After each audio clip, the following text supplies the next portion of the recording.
Analizar ambas propuestas. Ya estamos en compañía del analista Óscar Ortiz, acá en nuestros estudios. Muy buenos días, bienvenido. Buenos días, Gabriela. Muchas gracias. Comencemos hablando de esto que decía Juan Pablo Velasco, que cuestionaba la política reactiva de la actual gestión en la gobernación en torno a las tierras. ¿Qué dice al respecto? Bueno, primero yo creo que lo importante es entender la realidad de cada una de las dos funciones, ¿no? Y cuando hablamos de la gobernación, básicamente, que tiene a su cargo el departamento, debe facilitar, entre sus principales funciones, la producción del departamento. Una producción que se ha visto limitada por los avasallamientos, porque no se respeta la propiedad privada, porque hay movimientos de migración promovidos con finalidad política, porque esos movimientos se han tergiversado y han terminado en mafias de tráfico de tierra que quemaban nuestros bosques para después ocuparlos y conseguir que el INRA les adjudique los derechos.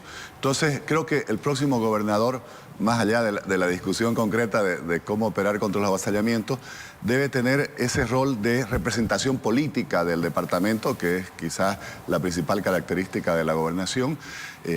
Ya con este gobierno hay que exigir el funcionamiento de la Comisión Agraria Departamental para que ahí se establezcan las políticas de ordenamiento territorial, para que la gobernación también desarrolle un plan de uso de suelo que sea microcaracterizado para que se reconozca la vocación de uso mayor de cada pedazo de tierra del departamento. Y más allá de la crítica, ¿qué le parece la propuesta que hace Juan Pablo Velasco en torno a este tema?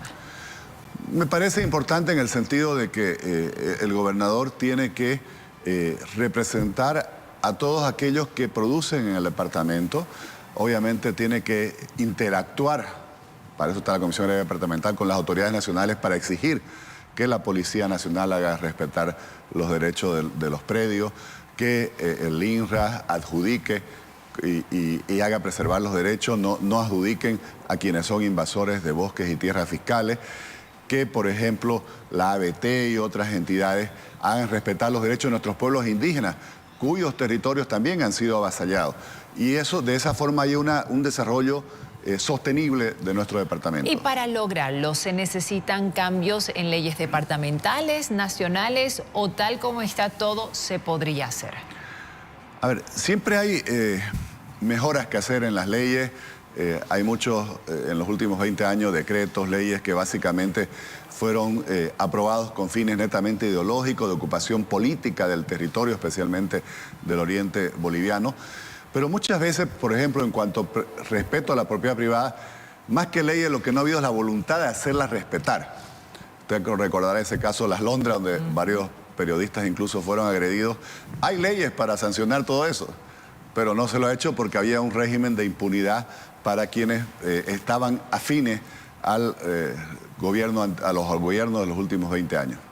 ¿Y cómo ve a Juan Pablo Velasco como candidato a la gobernación luego de su experiencia como candidato a la vicepresidencia en las anteriores elecciones? Bueno, obviamente se nota que la campaña presidencial le ha servido muchísimo para crecer, para desarrollarse, para conocer la realidad, para escuchar a la gente, y creo que eso es fundamental en alguien que aspira a una candidatura.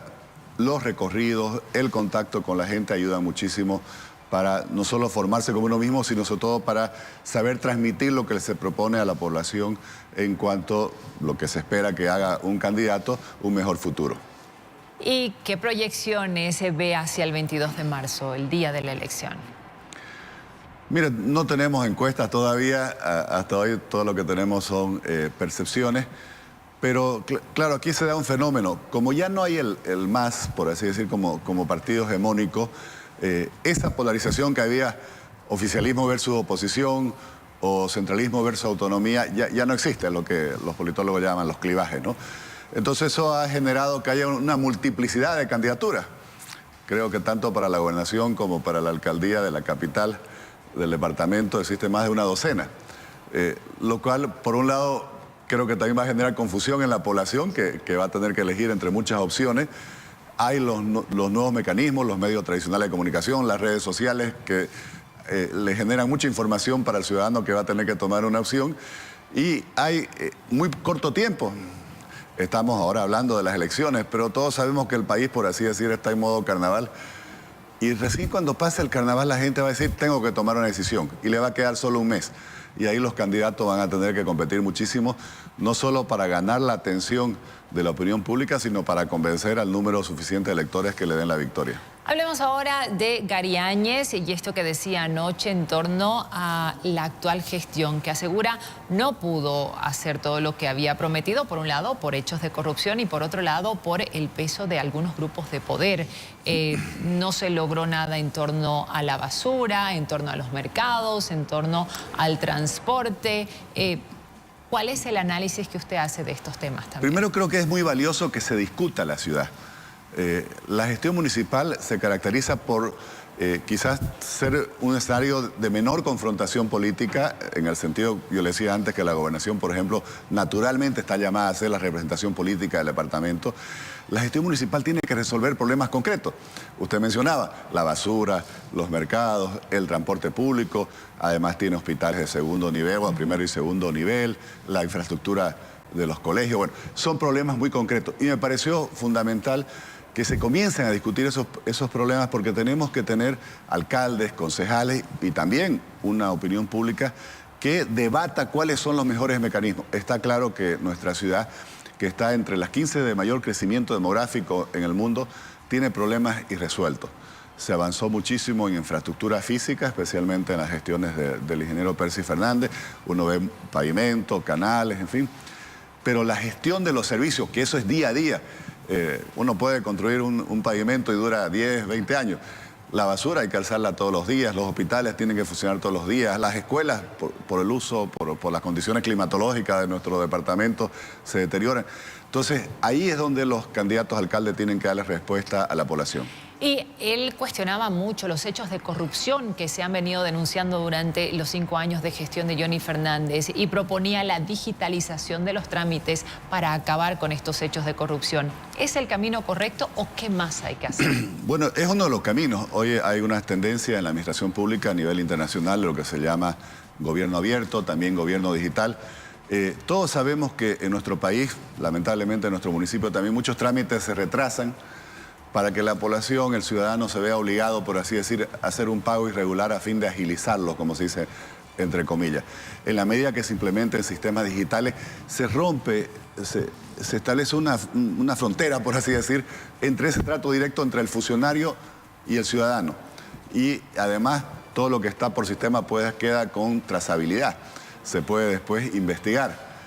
Uno debiera poder ver, Gabriela, en qué estado está su trámite, en qué escritorio está, cuánto tiempo lleva.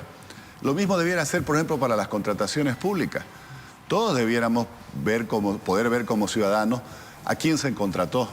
Debiéramos poder acceder a todos los documentos de una contratación, qué propuestas hubieron, cuáles fueron los criterios para que la comisión calificadora adjudicara uno, a quién pertenece esa empresa. Debiéramos ver en qué monto, de tal forma que si uno diga, por ejemplo, compraron este vehículo aquí en 40.000 y acá en 50.000, ¿por qué hay la diferencia si es el mismo vehículo? Entonces, todo lo que sea digitalización de los trámites, de las contrataciones, obviamente va a ayudar a luchar contra la corrupción. ¿Pero la ciudadanía sabrá manejar esa digitalización? Yo creo que sí. Hoy todos pagamos por QR, bueno, todos usamos las redes sociales.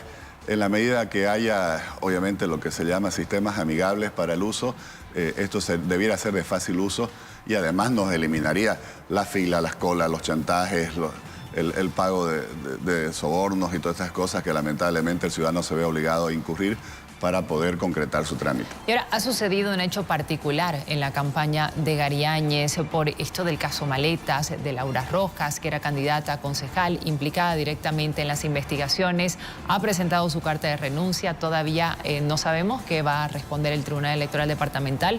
Lo conoceremos hoy. Él tendrá que presentar un reemplazo a esa candidatura. Pero, ¿de qué manera cree que eso ha afectado su campaña? A ver, obviamente que afecta en el sentido que seguramente ha estado más preocupado por atender este problema que por desarrollar su campaña, por transmitir su mensaje o poder llegar con su propuesta, a explicar su propuesta. No sabemos el impacto concreto hasta que no hayan encuestas de cuánto ha afectado su imagen, cuánto se puede separar el hecho de la caracterización de su imagen. Aquí también hay que destacar que en la papeleta para la elección municipal uno puede cruzar el voto. Uno es el voto para el candidato a alcalde y otro es el voto para el candidato a concejal, que normalmente el primero es el más conocido y en la medida que se vote por él salen los otros concejales. Entonces todo esto le da al ciudadano mayor poder de decisión, por así decir, en hacer las combinaciones que considere correctas sobre a quién apoya para alcalde y a quién apoya para concejal.